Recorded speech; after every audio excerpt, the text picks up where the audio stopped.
اس دنیا کے اوپر جتنے بھی ہم گناہ کرتے ہیں، صرف ایک گناہ کو ہی شرک کہا گیا ہے، شرک اصغر۔ شرک کے علاوہ، حقیقی شرک کے علاوہ اگر کسی گناہ کو شرک کہا گیا ہے تو وہ ریا کو کہا گیا ہے۔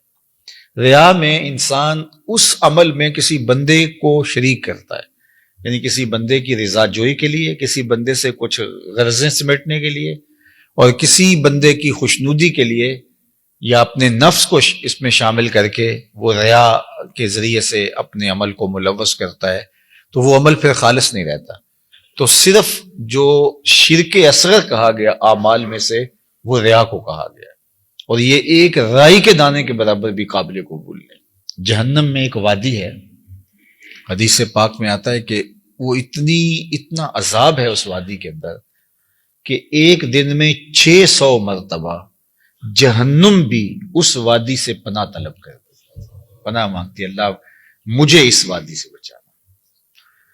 600 مرتبہ ایک دن میں جہنم اللہ سے عرض کرتی ہے، مالک مجھے اس حصے سے بچا کے رکھنا، 600 مرتبہ ایک دن میں۔ تو صحابہ نے عرض کی، یا رسول اللہ صلی اللہ علیہ وآلہ وسلم، اس وادی میں کون لوگ ڈالے جائیں گے؟ تو اللہ کے محبوب علیہ السلام نے فرمایا، القراء المراؤون، وہ قراء جو ریاکاری کرتے ہیں، وہ اس وادی کے اندر ڈالے جائیں گے۔ تو اب اللہ کیا چاہتا ہے ہم سے؟ اللہ چاہتا ہے میرا بندہ میرا ہی ہو اور اس کے اندر غیر کی شرکت نہ ہو۔ یار ایک عورت نہیں چاہتی کہ میرے سے محبت کرنے والا وہ شوہر ہے یا اس کی ناجائز محبت بھی ہو، وہ یہ گوارا نہیں کرتی کہ اس کے اندر کسی کی معمولی سی شائبہ بھی جو ہے وہ غیر کی شرکت کا ہو۔ ایک مرد نہیں چاہتا، وہ جس سے محبت کرتا ہے تو وہ نہیں چاہتا کہ اس میں شائبہ غیر کا ہو۔ تو جو سب سے زیادہ غیرت والا نہیں، اغیر، سب سے زیادہ غیرت کرنے والا ہے، تو وہ کس طرح گوارا کرے گا کہ نفس شامل ہو، خواہشات شامل ہوں اور کوئی اور شامل ہو؟ قیامت کے دن جو لوگ ریاکاری کرتے رہے تو اللہ تعالیٰ ان کو بلائے گا اور وہ کہیں گے کہ مالک ہمارے عمل کی جزا، تو اللہ فرمائے گا ان سے لو جن کے لیے کرتے رہے، اور یہ وہ انتہائی ذلت ہوگی اس دن جو اٹھانی پڑے گی۔ تو محبت کا تقاضا پھر محبت کا خالص ہونا ہے، اور خالص للہ محبت ہی مقبول ہے، اور جو خالص للہ نہیں ہے وہ مردود ہے۔ تو اس لیے تھوڑی محبت ہو، وہ آہستہ آہستہ پروان چڑھ جائے، لیکن ہو خالص۔ تو یہ ہمارے دین کا، ہمارے رب کا، ہماری شریعت کا ہم سے تقاضا ہے۔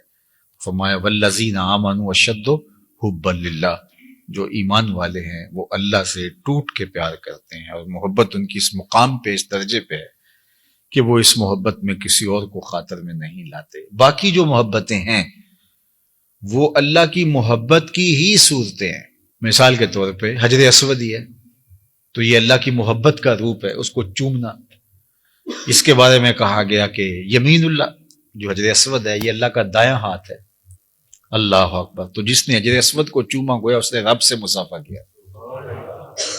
یمین اللہ، اللہ کا دست راست ہے، اس کا دست کرم ہے۔ اللہ اکبر! تو پھر اب مجھے اور آپ کو سمجھ آتی ہے کہ ہم وہاں جا کے بے چین کیوں ہو جاتے ہیں، وہ کشش کیوں ہوتی ہے۔ بعض کا تن مردہ کے اندر بھی جان آ جاتی ہے اور وہ آگے جو ہے وہ بڑھنے کو بے چین ہو جاتا ہے، اس لیے کہ اس نے دست کرم بڑھایا ہے کہ آؤ مجھ سے مصافحہ کرو۔ اللہ اکبر! تو یہ اس کی محبت کا عکس ہوا، ورنہ اسلام نے تو پتھروں سے دور کیا ہے۔ آپ اسلام کا مزاج پڑھیں، اسلام نے پتھروں سے بندوں کو دور ہٹایا ہے، لیکن اس پتھر کے نیڑے کیا جا رہا ہے۔ تو یار اس کے ساتھ ایک پتھر منسوب ہو جائے تو اس کی محبت اللہ کی محبت ہے، اور حضرت خلیل اللہ کے قدم لگ جائیں تو وہ اس کی محبت اللہ کی محبت ہے، حضرت ہاجرہ کے قدم لگ جائیں تو اس پتھر کی محبت اللہ کی محبت کا عکس اور جمال ہے۔